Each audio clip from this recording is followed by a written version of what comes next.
নমস্কাৰ নতুন এটা ভিডিঅ'লৈ আপোনালোকক পুনৰ স্বাগতম জনাইছো। আজিৰ ভিডিঅ'ত আপোনালোকে অৰুণোদয় ফৰ্মখন কিদৰে ফিল আপ কৰিব, ক'ত লাভ কৰিব, কি ডকুমেণ্ট আপোনালোকে লগত দিব লাগিব, যিসকলে পাই আছে তেওঁলোকে কি কৰিব লাগিব আৰু নতুনকৈ পাবলৈ আপোনালোকে কি কৰিব লাগিব, সকলো তথ্য দিবলৈ চেষ্টা কৰিম আজিৰ এই ভিডিঅ'ত।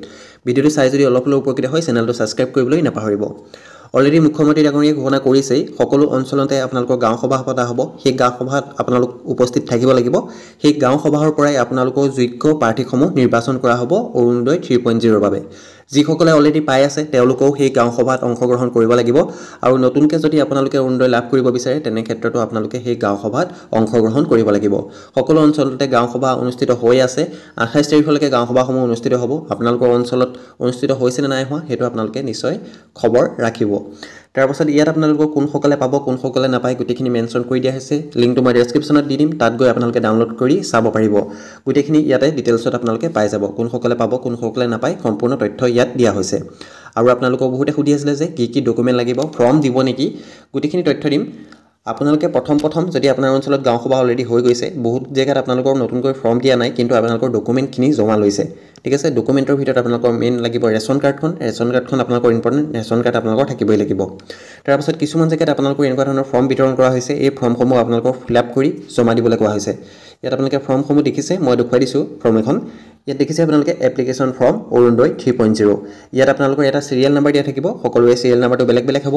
আপোনালোকে ফৰ্ম এখন লাভ কৰি জেৰক্স কৰি পেলাই ফিল আপ কৰোঁ তেনেকৈ বুলি ভাবিলে নহ'ব, সকলোকে এখন বেলেগ ফৰ্ম প্ৰদান কৰা হ'ব। ঠিক আছে, যদি চিৰিয়েল নাম্বাৰ নাই তেনে ক্ষেত্ৰত আপোনালোকৰ সেইখন ফৰ্ম ইনভেলিড হ'ব। ইয়াত দেখিছে আপোনালোকে finance department application form Orunodoi 3.0। ইয়াত আপোনালোকৰ সেই সম্পূৰ্ণ ফৰ্মখন আপোনালোকে ফিল আপ কৰি ইয়াৰ লগত আপোনালোকে ডকুমেণ্টখিনি এটেচ কৰি দিব লাগিব। প্ৰথমতে আপোনালোকক সোধা হৈছে you are an existing beneficiary under Orunodoi scheme. যদি আপোনালোক অলৰেডি অৰুণোদয় পাই আছে তেনে ক্ষেত্ৰত আপোনালোকে ইয়েছ কৰিব, যদি নাই পোৱা প্ৰথমে এপইণ্টমেণ্ট কৰিছে তেনে ক্ষেত্ৰত আপোনালোকে ন' অপশ্যনটোত ৰাইট চিন দিব। ঠিক আছে, যিসকলে পাই আছে তেওঁলোকেও এই ফৰ্মখন ফিল আপ কৰিব লাগিব। সকলোৱে ফিল আপ কৰাটো বাধ্যতামূলক। যিসকলে অলৰেডি অৰুণোদয় পাই আছে তেওঁলোকেও যদি এই কামখিনি নকৰে তেনে ক্ষেত্ৰত আপোনালোকৰ অৰুণোদয়ৰ পইচাটো নেক্সট মাহৰ পৰা নোসোমাবও পাৰে। ঠিক আছে, ইয়াত আপোনালোকে এইখিনি পালে।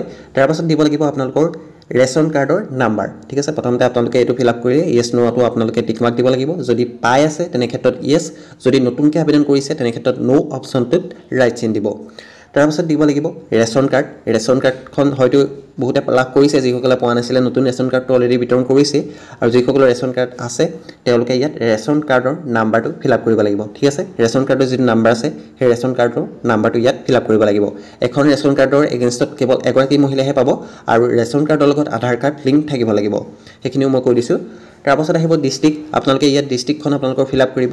তাৰপৰা LAC অৰ্থাৎ আপোনাৰ যিটো সমষ্টি, লোকসভা যিটো সমষ্টি হয় সেই সমষ্টিটো আপোনালোকে ইয়াত ফিল আপ কৰিব লাগিব। যিহেতু সমষ্টিসমূহ সালসলনি কৰা হৈছে, যিটো আপোনালোকৰ নতুন সমষ্টি সেইটোহে আপোনালোকে ইয়াত ফিল আপ কৰিব। তাৰপাছত আপোনালোকৰ ৰিচেণ্ট পাছপোৰ্ট চাইজ ফটো আপোনালোকে ইয়াত পেষ্ট কৰিব লাগিব। বেছি পুৰণি ফটো আপোনালোকে ইয়াত নলগাব, এখন ৰিচেণ্ট পাছপোৰ্ট চাইজ ফটো আপোনালোকে তাত লগাব। তাৰপাছত দিয়া হৈছে applicant first name, middle name, last name. যদি আপোনাৰ প্ৰথম নেমটো দিব, তাৰপাছত যদি আপোনাৰ কেনেবাকৈ মিডল নেম আছে মিডল নেম দিব, যদি নাই সেই বক্সটো খালী ৰাখিব। তাৰপৰা লাষ্ট নেমত যিটো আপোনাৰ উপাধি টাইটেল সেইটো ফিল আপ কৰিব। তাৰপাছত CO, WO বা DO বা মানে care of, wife of, daughter of এইখিনি আপোনালোকে ফিল আপ কৰি ল'ব। হাজবেণ্ডৰ নাম দিব পাৰে, আপোনাৰ দেউতাকৰ নাম দিব পাৰে। তাৰপাছত আপোনালোকে জেণ্ডাৰটো চিলেক্ট কৰিব লাগিব। জেণ্ডাৰ ইনটো আপোনালোকৰ ফিমেলে থাকিব, অৰুণোদয় স্কিমটো কেৱল মহিলাসকলৰ বাবেহে। তাৰপাছত দিব লাগিব ডেট অফ বাৰ্থ, আপোনাৰ আধাৰ কাৰ্ড পান কাৰ্ডত যিটো ডেট অফ বাৰ্থ আছে সেইটো আপোনালোকে ফিল আপ কৰিব। ঠিক আছে, ডকুমেণ্টত যিটো আছে ডকুমেণ্টৰ নাম যিদৰে আছে তেনেদৰে আপোনালোকে ফিল আপ কৰিব। এড্ৰেছ ডিটেইলছত প্ৰথমতে ব্লকটো ফিল আপ কৰিব লাগিব।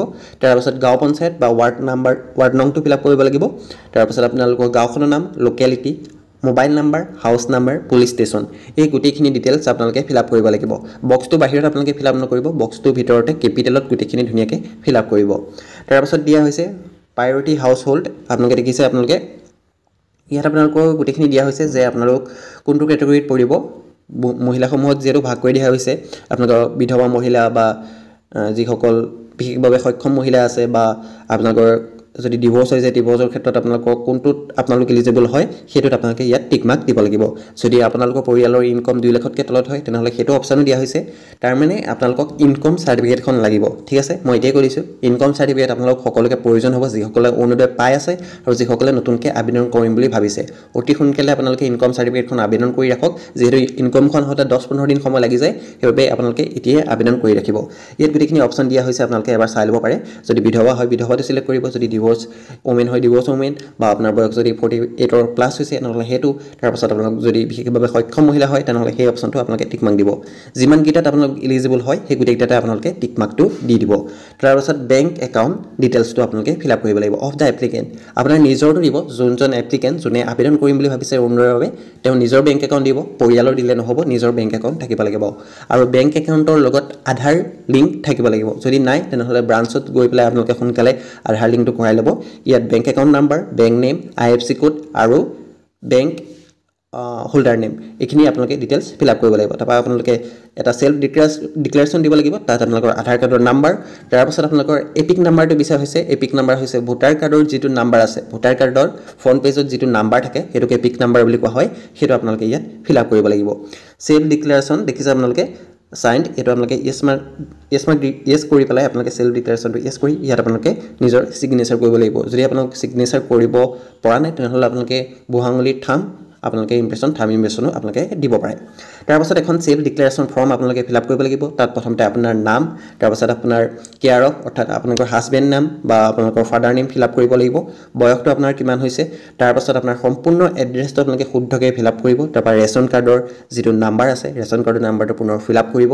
তাৰপাছত আপোনালোকৰ লাষ্টত আপোনালোকৰ beneficiary name beneficiary signature that place এই গোটেইখিনি আপোনালোকে ফিল আপ কৰিব লাগিব ডিক্লেৰেশ্যনত আপোনালোকৰ গোটেইখিনি ইনফৰমেশ্যন দিয়া হৈছে কোন সকলে নাপায় সেই গোটেইখিনি ইনফৰমেশ্যন দিয়া হৈছে কি ডকুমেণ্ট লাগিব গোটেইখিনি ইনফৰমেশ্যন দিয়া হৈছে এবাৰ আপোনালোকে ভালদৰে চাই ল'ব ইয়াত গোটেইখিনি আপোনালোকৰ ৰুল ৰেগুলেশ্যনখিনি আপোনালোকক দি দিয়া হৈছে এইখিনি এগেইনষ্টত আপোনালোকে গৈ আবেদন নকৰিব আবেদন কৰিলে পাছত আপোনালোকৰ নিজৰে অসুবিধা হ'ব ইয়াত আপোনালোকৰ beneficiary name signature that place এইখিনি আপোনালোকে দি দিব এই গোটেইখিনি ফিল আপ কৰাৰ পাছত ইয়াৰ লগত আপোনালোকে ডকুমেণ্ট এটাচ কৰিব লাগিব ডকুমেণ্টত প্ৰথম আহিব আপোনালোকৰ ৰেচন কাৰ্ড আপোনালোকৰ থাকিব লাগিব তাৰপাছত আহিব ইনকম চাৰ্টিফিকেট লাগিবই যিহেতু 2 লাখতকৈ তলত যিসকলে লাভ কৰিব বাৰ্ষিক আয় তেওঁলোককহে অৰুণোদয় স্কিমটো প্ৰদান কৰা হ'ব তাৰপাছত আপোনালোকৰ আধাৰ কাৰ্ড বেংক পাছবুকৰ লগত আপোনালোকৰ যিটো আধাৰ কাৰ্ড আছে সেইটো লিংক থাকিব লাগিব এই ডকুমেণ্টখিনি আপোনালোকে লগত গাঁঠি দিব লাগিব ঠিক আছে আজি ভিডিঅ'টো ইমান আছিল ভিডিঅ'টো চাই যদি অলপ উপকৃত হৈছে চেনেলটো ছাবস্ক্ৰাইব কৰিবলৈ নাপাহৰিব আৰু আপোনালোকে খবৰ কৰি ৰাখিব যে আপোনালোকৰ অঞ্চলত গাঁও সভাখন কেতিয়া অনুষ্ঠিত হ'ব